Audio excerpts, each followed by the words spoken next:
I was in expediting from 21 to 22 for about a year and a half. Did about 180,000 miles, and then some health reasons, some personal reasons, and gas prices kind of knocked me out. So I'm getting back into it. And I was making videos back then, and I'm noticing that there is a whole bunch of people making videos now, which I think is wonderful because the more information that's out there and the more you get to learn, the better off you're going to be. So you get different angles and stuff, because you really get into this business not knowing. I say you don't know what you don't know, and this is where it applies.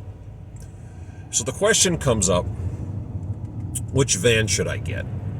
And there's type of van and then brand. So I want to make a two-part video, and this is type of van to get. And if you watch all these videos flying around, the consensus is get the biggest, longest, tallest thing you can get your hands on in standard 10,000 pounds, which is true. And on paper, that's a really good idea.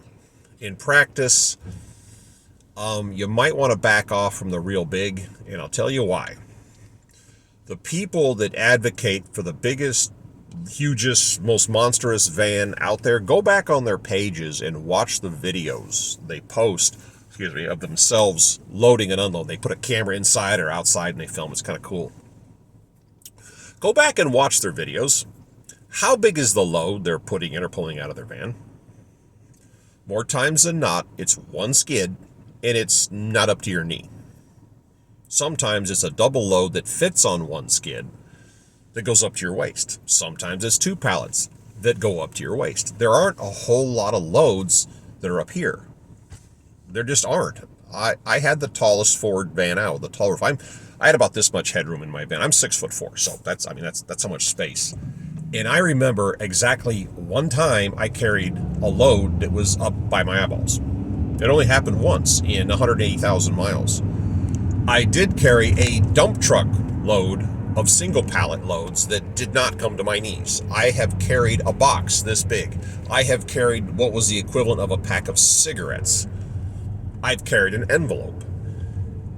And you're saying, well, yeah, but if, true. There might be somewhere some of these giant loads that eats up every square inch of that van, but you're not going to see them that often. And paying an additional $20,000 for this much more van is just... And then you got to figure out how much does it cost to drive that van down the road, because mine, when I started out, I was going 65. I set my cruise on 65, and then when gas prices went up, I dropped it down to, I started at 68, and then I went down to 65. And that van, it varied, but it was 13 to 16 miles per gallon. And you're delivering a little teeny tiny box around. Now you do figure out how much you're getting paid per mile and how much it costs per mile to drive, and gas prices are going to fluctuate. It's just not as profitable having this giant box trying to go down the road and make money when you're carrying something that doesn't require the giant box. And that's just something to think about. I'm getting back in now, and I have a used Ford Transit, it's like I had last time, except it's a medium roof, long wheelbase, but it's not the extended. It's a little smaller inside. And I am using my experience from when I did this before of setting it up a little differently, where it'll comfortably hold two pallets. It'll hold a third if you fold the bunk up. But unless the third load is small, is the normal small load, then I carry three. So I'm doing that, and I'm thinking about long-term gas mileage in this van. I've been experimenting with it. And at 65, I'm getting somewhere between 20 and 21, maybe 22 miles per gallon. So I'm talking about a 25% increase in my fuel economy, and fuel is a big deal.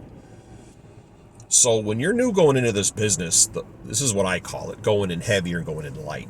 You go in heavy, you're spending a bunch of money up front. You're buying the great big brand new fancy van, you're outfitting it, and you're setting up shop. And going in light, which is what I'm doing this time, is going secondhand, a little smaller, a little less overhead, a little less monthly fixed costs is the way I'm looking at it. And there's a kid out there, I say kid, he's in his 20s, and he was making videos. He went in heavy. He bought a brand new Mercedes, the super big one, like the freakishly large one, and he spent the money, he outfitted it, and he started shooting videos. It was like everybody else. He lasted 6 weeks. And he doesn't like it. This isn't a job, it's kind of a lifestyle. And he didn't like it. He got out.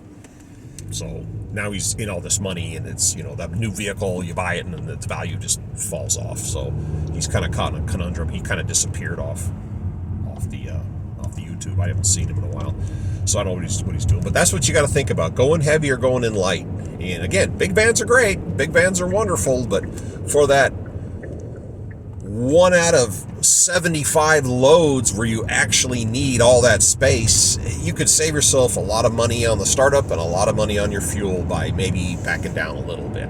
That's just me talking. All right, I'll do part 2 about the type of van, the brand, and what you're looking for later. Take care.